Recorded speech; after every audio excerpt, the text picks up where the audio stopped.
Hello, welcome back to Refit and Sail. In this video, I've got to fix the windlass.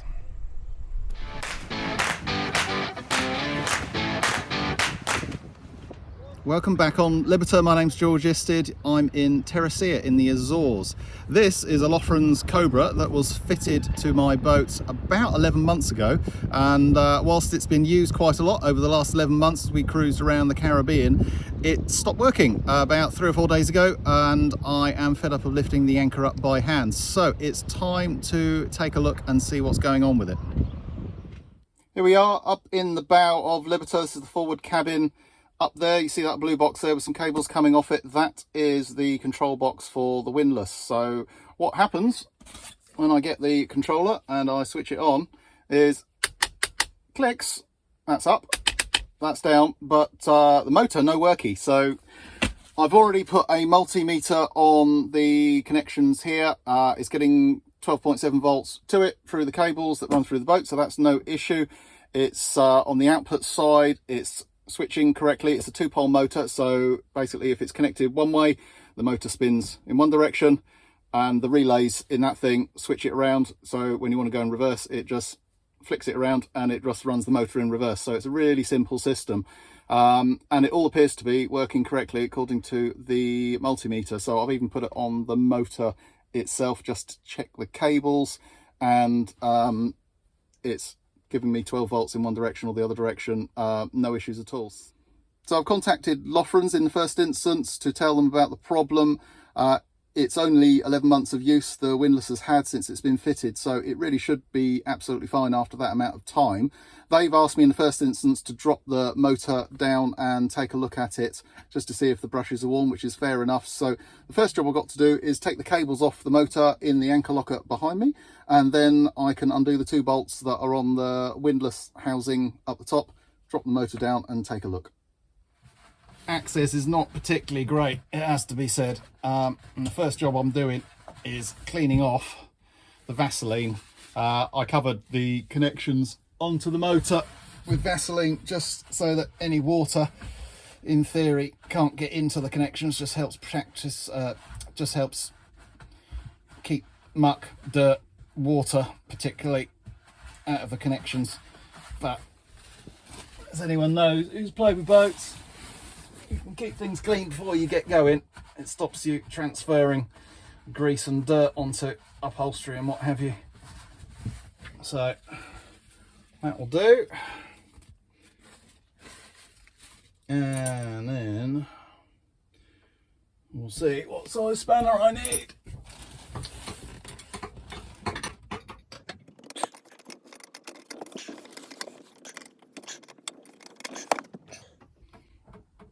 $13 mil.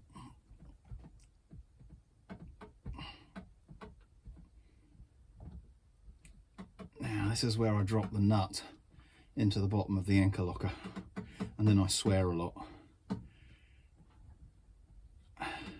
and then I have to beep it out on the video.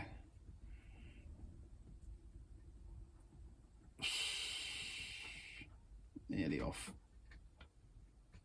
There we go.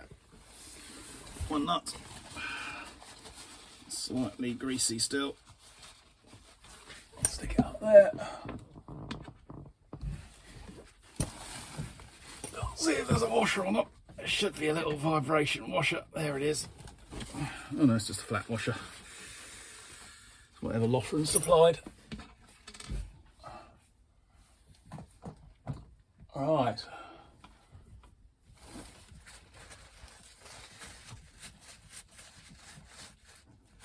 One connection.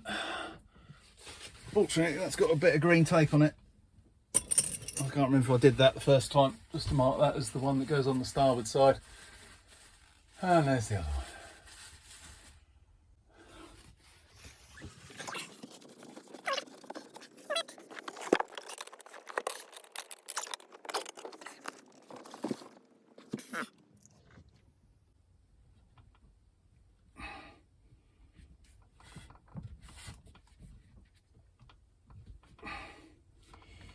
Well, they say that cruising is all about fixing your boat in glamorous locations. Well, I'm currently in Praia Vitoria, which isn't that glamorous, but it's a very nice town.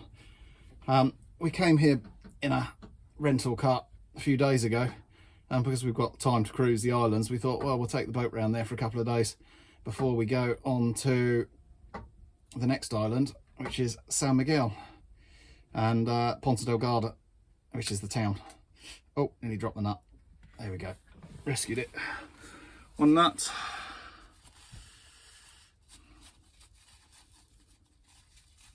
A little wiperoo. One washer.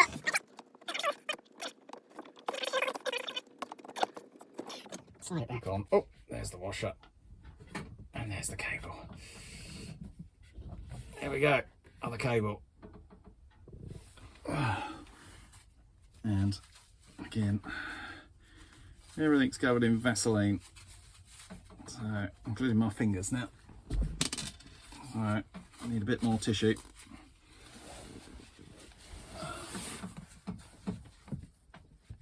Push that one out of the way. Push that out of the way. Right, now, in theory, I just have to undo a couple of nuts up the top, and then I should be able to wiggle that motor down and take a proper look at it.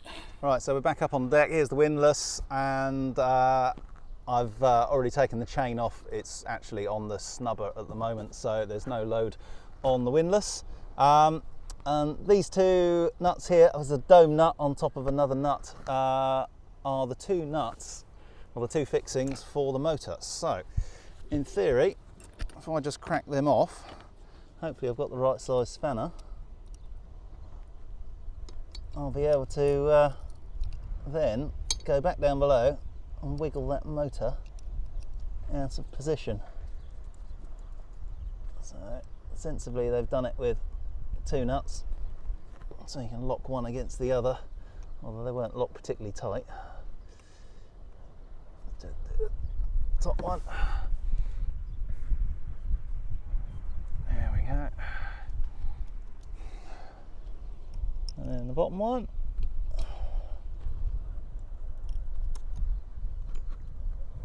I'll be able to do that by hand. There we go.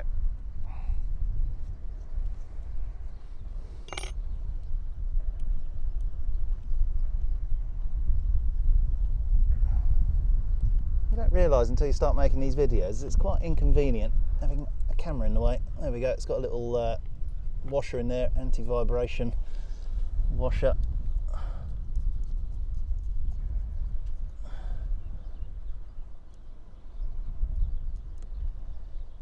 There's the other nut. There's the other washer. Is that another washer there?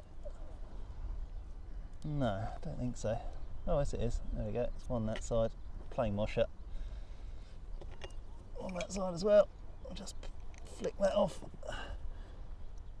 Just because I don't want to lose it over the side. Right, back downstairs. Let's see if we can remove it. Alright, well, back inside. I've taken the two nuts off that were holding the motor at the top. So in theory, I should be able to give it a wiggle and pull it down. It's a good theory. Oh, God, I really don't want to take the windlass off the deck. Oh. It's a really good theory. This is going to take some wiggling, I think. Oh.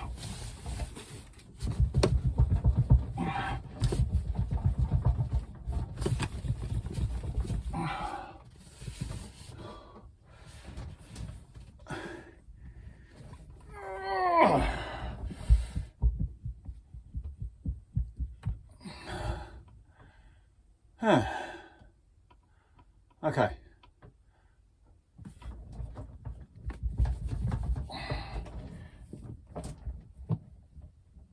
See, in theory that should just pull off. What has just occurred to me though is there's a little removable cap on the end of the windlass here with 3 screws in it. I'm just wondering if you can inspect the brushes via that little cap. So I might give that a go, because that might save a lot of swearing. Time for the head torch. Can't see what I'm doing.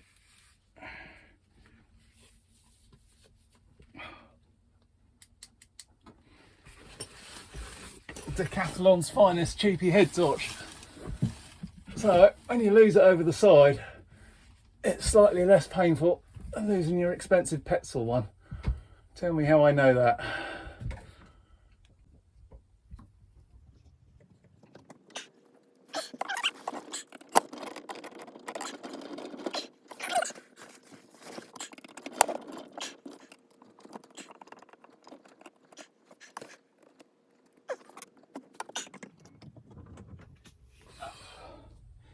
Right, that's the third machine screw holding the cap on. Out of interest. Oh, there we go. Oh, fucking hell. Oh. Right, well, it's absolutely full of rust. So that's the inside of the cap. Don't know if it will focus on that. And the motor looks pretty nasty.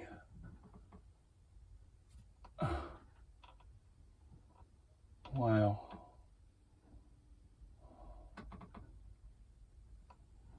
That's what 11 months does on a boat. That is pretty rubbish.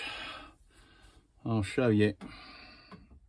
There we go. So that's what the bottom of the motor looks like. It's pretty nasty and horrible. It's obviously had water through it. So I'm assuming, given that there's a rubber seal there, that is supposed to be waterproof. And well, it clearly isn't. So that is, I think, the reason it don't work. It's absolutely knackered inside. Right, well, there we go. I can't do any more with this, I think. You've seen the bottom. You've seen what's going on up there. I don't think there's much point in me taking the motor off, to be perfectly honest with you. I'm going to send Lofrans pictures of their electric motor and see what they say. They've been very, very responsive, to give them their due, on email so far. They responded almost immediately with send us the serial number, send us the details, send us proof of purchase.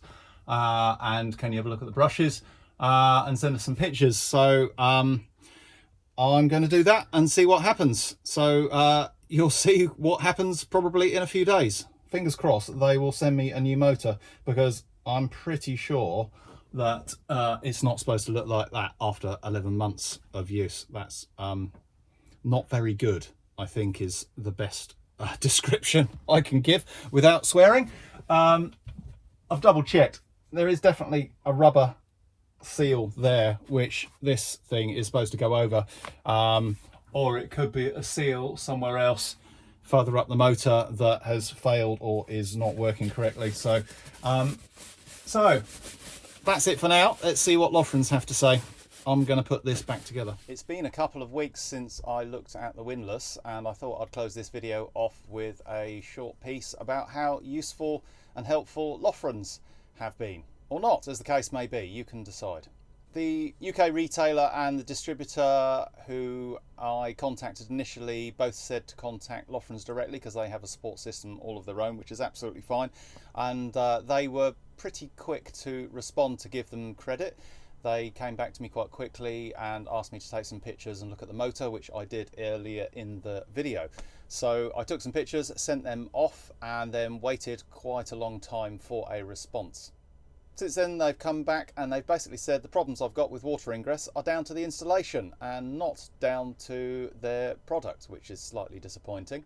So here's a picture I've picked up of an identical Windlass motor to my Lofrans. As you can see, it has a plastic cap at the bottom. That cap has a little rubber seal on the inside. Now, if water's gotten into the motor, that rubber seal's obviously not working, because I don't think there's any other way that water can get in. So it's either poor design, in my view, or poorly manufactured in the factory. Lofrans have offered to sell me a new motor, which is very generous of them. They've offered me a slight discount on the normal price, and I don't think I have much choice but to take that option, because it's going to be a lot cheaper than buying a whole new windlass system, which I don't really want to do. The only thing I can do is probably take that offer and try and waterproof their motor a bit more, maybe run some sealant around the outside of the cap, which is supposed to be waterproof. Maybe I just got a motor that was badly assembled. You know, these things do happen. I don't expect a company to be absolutely 100% all the time, but I think you can tell a lot about a company and its products and whether they stand by them when things go wrong. And I certainly do that in my own business. I don't pretend to be perfect. I do things wrong sometimes, and if a customer comes to me and says this isn't right, I go out of my way to fix it at no expense and no concern to them. And I think that's the way things should be. If you stand by the products and you stand by what you do, then you put things right when they go wrong, and things do go wrong. So unfortunately, Lofrans, I am a bit annoyed with you. You haven't really stood by your products as far as I'm concerned, and that's not very good. So am I being unfair? I don't know. Maybe you can let me know what you think in the comments down below. Are Lofrans being unfair or fair? The item's just about out of warranty. It doesn't work. They've offered to sell me a new motor. Let me know what you think. That's going to be all for this time. I hope you found that interesting. I will let you know when I have a new motor to install, because I'm going to have to take the whole thing off deck, so that's probably going to be another video. And I'll catch you on the next one. Thanks for watching.